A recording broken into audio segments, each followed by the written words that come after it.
awesome, Peter Egan. People are still filing in. Come on in, Thank you very much. Peter Egan. Thank you. We do need 3 hours. You've got 3 minutes. We've got 3 minutes. I've got 3 hours.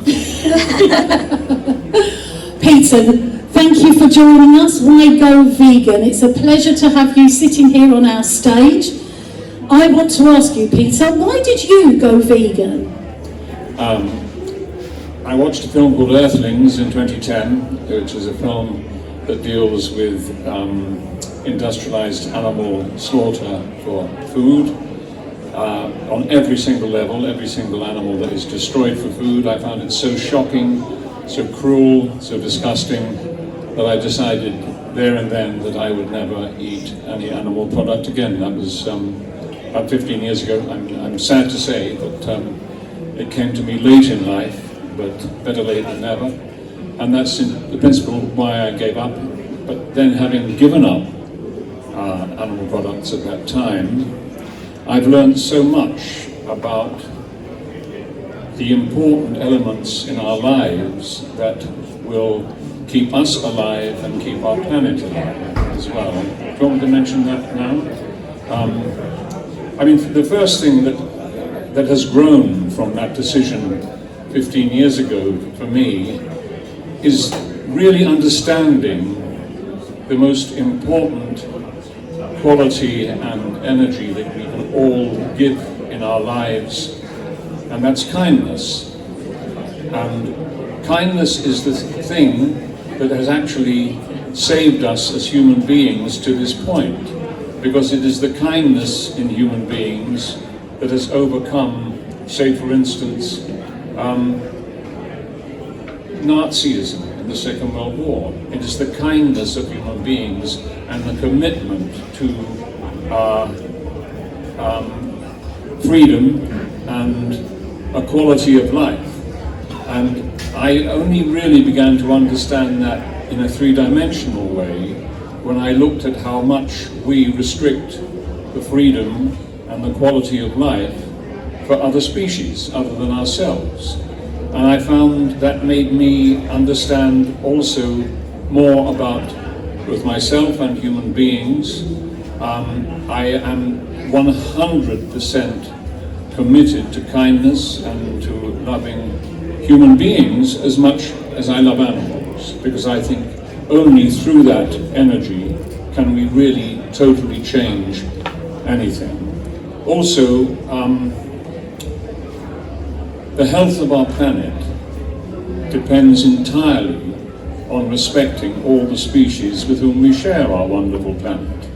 And the greatest element of respect for all those species is to allow them to have what we want, which is a life of freedom, without coercion and without fear.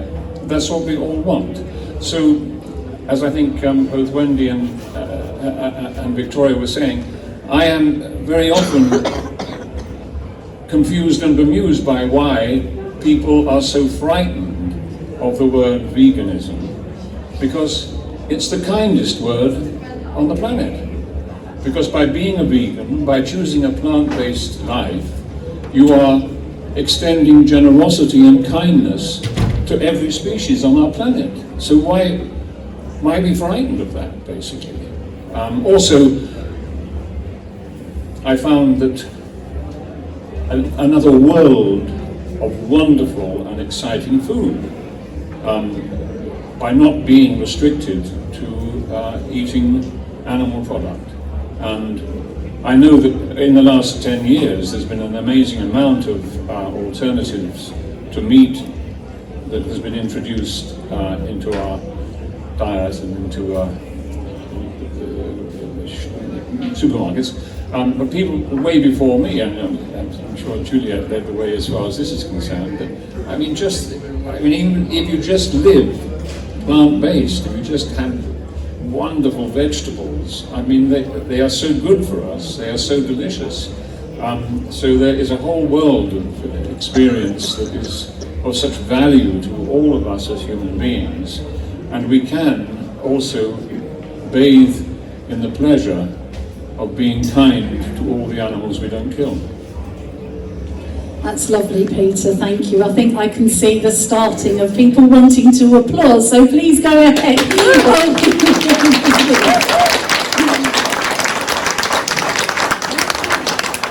Peter, I want to ask you for the Why Go Vegan viewers, hello.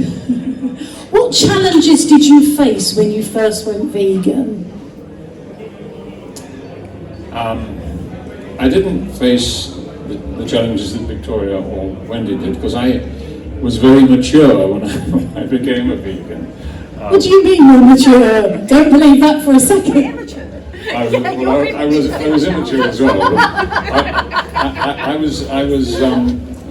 I was over 60 when I became vegan. I can't believe that I had lived with what they call such cognitive dissonance for so long, because I had always imagined myself to be a compassionate human being, because I love my dogs and I love my cats or rabbits.